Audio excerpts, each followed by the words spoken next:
এইখিনি কাঠ মাছখিনি মই কেনেকৈ বনাওঁ দেখাম বাৰু। একদম ইজিলি বনাম। মানিমুনি থকা হ'লে ভালেই লাগিলে হয়, কিন্তু ওপৰত যাবলৈ এতিয়া একেবাৰে মন নাই আনিবলৈ। চাওঁ কি কৰিব পাৰোঁ। ভাবিছোঁ কাঠ মাছখিনি একদম চিম্পুল ধৰণে বনাম। আলু এটা মোহাৰিয়ে বনাওঁ বুলি ভাবিছোঁ।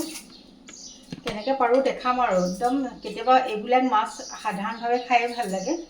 বেছি জ্বলা মছলা বা বেছি মছলা ব্যৱহাৰ নকৰাকৈ ভাল লাগে খাবলৈ। আৰু বলক তেন্তে একদম ইজি আৰু চিম্পুলকৈ বনাই লওঁ মাছখিনি। Hello' everyone, welcome back to my another blog. আজি হৈছে বুধবাৰ আৰু এতিয়া বাজিছে আবেলি 4টা। এয়া মাছখিনি নিমখ হালধি ধুনীয়াকৈ সানি লৈছোঁ। সেইখিনিতো সানিবই লাগিব আৰু ধুনীয়াকৈ তেলত দি দিছোঁ। আৰু এই মাছবিলাক ফুটেও যে, বাকলি নোহোৱা মাছ যিহেতু। আৰু তাৰপিছত বলক ধুনীয়াকৈ ফ্ৰাই কৰি লওঁ।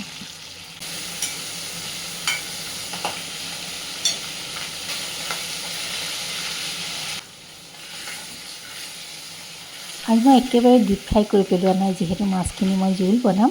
বলকচোন এতিয়া উঠাই লৈছোঁ। তেলতে দিছোঁ ক'লা জিৰা, পিঁয়াজ, একদম চিম্পুল। আদা নহৰু সেইখিনিও ভাজি ল'ম।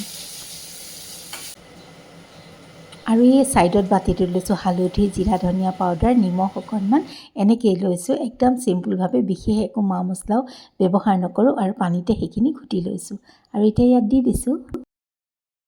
আৰু মছলাখিনি ভজা যোৱাত অলপ বইল আলু মোহাৰি দিছোঁ। আৰু তেলতে দিম বুলি থোৱা নৰসিংহৰ পাতকেইটা এতিয়াই দি দিছোঁ আৰু ধুনীয়াকৈ ভাজি ল'ম। নৰসিংহৰ পাত কেঁচা থাকিলেতো ভালেই, মোৰ শুকান পাত আছিলে, সেইকেইটাকে এনেকৈ দি দিছোঁ। তথাপিতো এটা ধুনীয়া স্মেল আহে। আৰু যদি কেঁচা থাকে তেনেহ'লে পেষ্ট বনাইও দিব পাৰি। আৰু তাৰপাছত গোটেইখিনি ভজা যোৱাত ভালকৈ উতলা পানী দি দিছোঁ। আৰু একোৱেই নালাগে এই আঞ্জাখনত, বহুত টেষ্টি হয়। আপোনালোকে কেতিয়াবা চাবচোন এনেকৈ ট্ৰাই কৰি।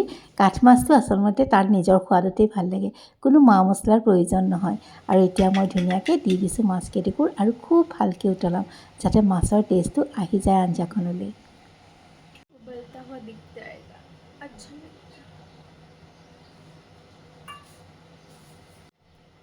আৰু এয়া দেখিছেনে কিমান ধুনীয়াকৈ উতলিছে আৰু বহুত সময় উতলাইছোঁ। নৰসিংহৰ পাতৰ স্মেলটো আহিছে, বহুত ধুনীয়া লাগে। আৰু ইয়াত মাছ পিচতকৈও জোলখন খাবলৈ বহুত ধুনীয়া হয়। অকণমান মই ইয়াতে দি দিছোঁ ধনিয়া কাটি, আৰু এয়া চাওক কাৰি পত্তালে কাঢ়ি থৈ দিছোঁ। বাছ, মোৰ মাছৰ জোলখন ৰেডি হৈয়ে গ'ল। খাবলৈ কিন্তু বহুত টেষ্টি হৈছিলে। অকণমান দেখাই দিছোঁ। এয়া আজি বনোৱা নহয় আকৌ দেই, মই সোমবাৰেই বনাইছিলোঁ। আৰু একেবাৰে শেষত জালুকৰ গুড়া অকণ। আৰু আহক আজি ৰাতিপুৱাটোলৈ। আজি এফালে যাম বুলি ভাবিছোঁ। ৰিয়াই লৰালৰিকৈ মোক ব্ৰেকফাষ্টত সহায় কৰি দিছে। ৰুটিখিনি তাইয়ে বনাই দিলে। আৰু বলক এয়া আহি পাই গ'লোহি শুক্ৰেশ্বৰ মন্দিৰ। আৰু অকণমান তাৰপৰা গোটেই মন্দিৰৰ মই এয়া লোৱা নাছিলোঁ, ভিডিঅ' কৰা হোৱা নাছিলে। অকণমান এনেকৈ দেখাই দিলোঁ। আৰু তাৰপৰা ব্ৰহ্মপুত্ৰখনো বৰ ধুনীয়াকৈ দেখি। কিন্তু মোৰ আজি একদম ভিডিঅ' কৰা নহ'ল দেই। পিছত যাম, তেতিয়া আপোনালোকক ভিডিঅ' কৰি ভালকৈ দেখাম। আজি যিহেতু মোৰ লৰালৰিও আছিলে আৰু সময়ো হাতত যথেষ্ট কম আছিলে, কাৰণ আহি পেলাই আকৌ মাহঁতক ভাতো দিবহি লাগিব। গতিকে খুব লৰালৰিকৈ গৈ আহিলোঁ। আৰু অকণমান এনেকৈয়ে ধৰি থৈছিলোঁ। অকণমান যিকণ ভিডিঅ' আছিল হাতত, তাকে অকণমান দি দিছোঁ। এয়া কিমান ভাল লাগে, ব্ৰহ্মপুত্ৰখন দেখিয়ে ভাল লাগি যায়, মন ভৰি যায় একেবাৰে। আৰু এনেকৈয়ে অকণমান ধৰি থৈছোঁ, আপোনালোককো দেখাই দিছোঁ। আৰু এটা ভাল কথা কি জানেনে, মই অলপ পুৰণা কাপোৰ লৈ গৈছিলোঁ বেগতে। তাতে বহুত ভিখাৰী থাকে, বোলো দি দিম তেওঁলোকক। আৰু সেইখিনি বাৰু ভিডিঅ' কৰি মই দেখুওৱা নাই।